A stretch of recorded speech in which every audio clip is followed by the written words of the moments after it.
Question है you know that 1/7 equal 0.142857, यानी ये 1/7 की वैल्यू है और ये आपका है रिपीटिंग, जो इसके बाद भी और हो सकते हैं number. Can you predict what the decimal expansions of 2/7, 3/7, 4/7, 5/7 and 6/7 are without actually doing the long division, if so how. अब कह रहे हैं कि बिना आपको एक्चुअली में लॉन्ग डिवीजन किए बगैर इस 1/7 के जो वैल्यू दिया हुआ है इसके हेल्प से इन सब की वैल्यू को फाइंड करने हैं। ठीक है, 1, 2, 3, 4, 5 इन सब के वैल्यू को फाइंड करने हैं। तो सबसे पहला काम हम क्या करते हैं, इसमें देते हैं गिवन।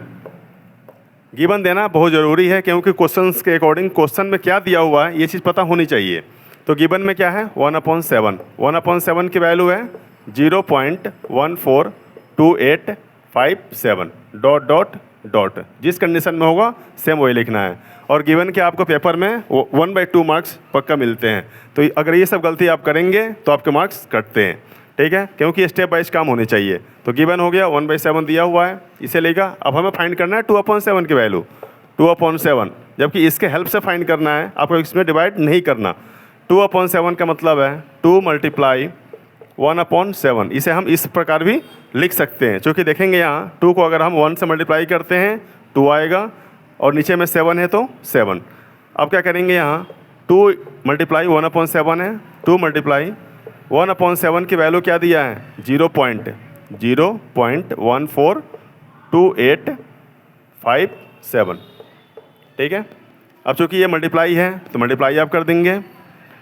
2 7 जा 14 का 4 कैरी 1, 2 5 जा 10 और 1 11 का 1 कैरी 1, 2 8 जा 16 1 17 का 7 कैरी 1, 2 2 जा 4 1 5, 2 4 जा 8, 2 1 जा 2 पॉइंट, चूँकि डेसिमल देना जरूरी है।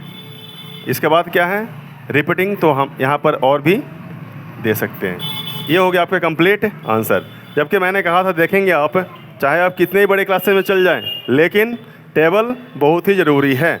और मैं शुरू से ही कहता रहा हूँ कि टेबल आप सब बिल्कुल कंप्लीट कर लें, लर्न कर लें, क्योंकि टेबल आपको कहीं से भी अगर जल्दी कैलकुलेशंस करना है तो आपको कहीं से भी टेबल आपको आनी चाहिए। 2 4 जा 8, 5 7 जा 35, ऐसे वाला टेबल आपको कंप्लीट होने चाहिए अगर मैथ्स आपको स्ट्रॉन्ग करने हैं तो, अदरवाइज़ आप मैथ में पीछे रह जाएंगे। ओके,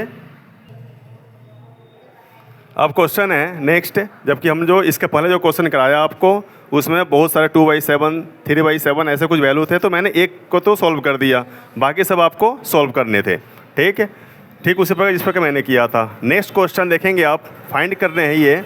फर्स्ट है 64 का पावर 1/2 एंड सेकंड नंबर है 32 का पावर 1/5, है ना। इन दोनों में से मैं एक सॉल्व कर रहा हूँ, एक आपको इसके बेस पर ही सॉल्व करने हैं, चूँकि मैं क्वेश्चन इसे देता हूँ कि प्रैक्टिस आपकी होते रहे साथ साथ। अब यहाँ पर देखेंगे 64 क्या है, ये बेस है, और ये क्या है इसके एक्सपोनेंट, चूँकि पावर को हम एक्सपोनेंट भी कहते हैं। तो 64 का हम क्या करेंगे, पहले फैक्टर निकाल लेंगे। 64 2 से 2 3 जा 6, 2 2 जा 4, 2 से 16 टाइम्स में जाएगा, 2 से 8 टाइम्स में, 2 4 जा 2 2 जा 2 1 जा। अब यहाँ देखें 2 के कितने बार हैं 1 2 3 4 5 6, 2 है आपका 6 टाइम्स। तो फर्स्ट नंबर क्वेश्चन आप यहाँ पहले लिखेंगे आंसर में 64 बेस और एक्सपोनेंट लिखेंगे। इसके बाद आंसर में 2 का पावर 64 है, तो 64 का देखेंगे 2 का पावर कितने होगा 1 2 3 4 5 6, तो 2 का पावर लिखेंगे 6। ये जो वैल्यू है वो आपका सिर्फ सिंगल 64 का हुआ।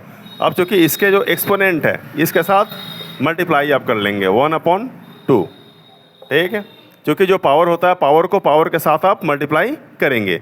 तो 2 के टेबल में 6 आता है 3 टाइम्स में, 2 का पावर 3 को मल्टीप्लाई कर दीजिए 1 से, क्योंकि पावर अलग है, 3 1 जा 3।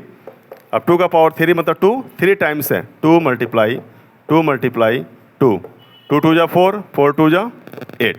This is your completely answer. जो सेकंड नंबर क्वेश्चन है इसे आपको खुद सॉल्व करना है। ओके।